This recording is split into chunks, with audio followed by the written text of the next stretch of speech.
आज जेएनजी सरकार र विभिन्न राजनीतिक दलसहित सर्वदलीय बैठक बसेछ।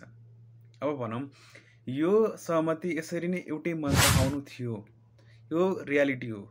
तर यसैलाई नागेर जब हामी विध्वंसतिर गयौँ, हामी अराजकतातिर गयौँ, त्यही बेला हामी पछि परिसकेका थियौँ।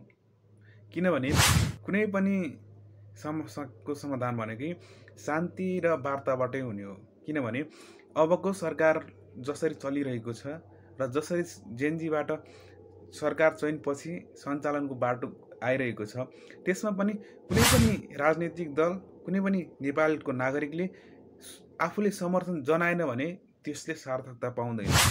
त्यसै गरी जब जेएनजी आन्दोलन चलिरहेको थियो र 2 बजेपछि प्रधानमन्त्रीको राजीनामा आइसकेपछि यो कुरा जुन आज भएको छ, सर्वदलीय बैठक बसेर सामूहिक समझदारी भएर त्यतिखेर बस्नुपर्ने बैठक थियो।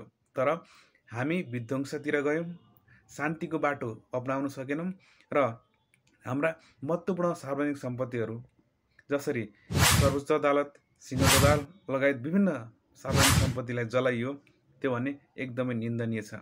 किनभने अन्तिम बाटो त्यही नै हो भन्ने कुरा सबैलाई थाहा थियो। बिल्कुल कसलाई थाहा थिएन?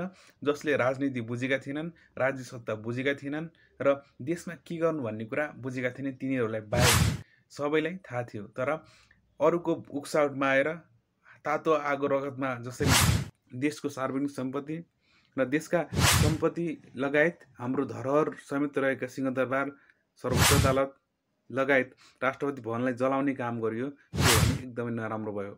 किनभने सबै कुरा शान्तिको बाटो र सर्वसम्मतिबाटै नै हुनु थियो। यो कुरा सर्वविदितै छ। किनभने कुनै पनि देशमा जब हामी डेमोक्रेसीको कुरा गर्छौँ, जब लोकतन्त्रको कुरा गर्छौँ र जनताको सार्वभौम सत्ताको कुरा गर्छौँ, त्यहाँ सबैको सहमति हुन जरुरी थियो। त्यसैले ढिलै भए पनि सहमति भएको छ। अब आउने चुनाव सफल होस् र नेपाली जनताले चुनेको र एउटा सक्षम सरकार बनोस् भन्ने अपेक्षा नै हो। यो अहिलेको सरकार त केवल हाम्रो निर्वाचनसम्मका लागि छ र यसमा हातुमाले गर्दै सकेसम्म चुनावलाई छिटो र छरितो तरिकाले र एउटा सभ्य तरिकाले सम्पन्न गर्न निकै आवश्यकता छ भन्दै तपाईहरूलाई पनि अहिलेदेखि नै आफूले सही मान्छे र कुनै पनि व्यक्तिको उक्साहटमा आउनुभन्दा आफूले मनन गरेर जसरी विभिन्न आन्दोलनमा र अहिलेको आन्दोलनमा हुँदै नेपाली आमाका सन्तानहरूले जसरी आफ्नो रगतको आहुति दिएका छन्, त्यसलाई पनि ध्यान राखेर निर्णय लिन जरुरी छ।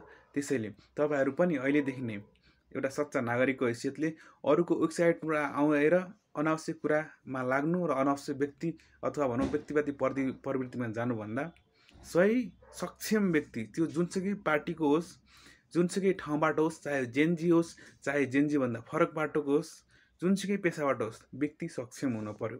त्यसैले व्यक्ति कस्तो भन्ने कुरामा चाहिँ ध्यान राखौँ। त्यो जुनसुकै ठाउँबाट भए पनि देशका लागि हित गर्ने व्यक्ति हुनु पर्यो। धन्यवाद।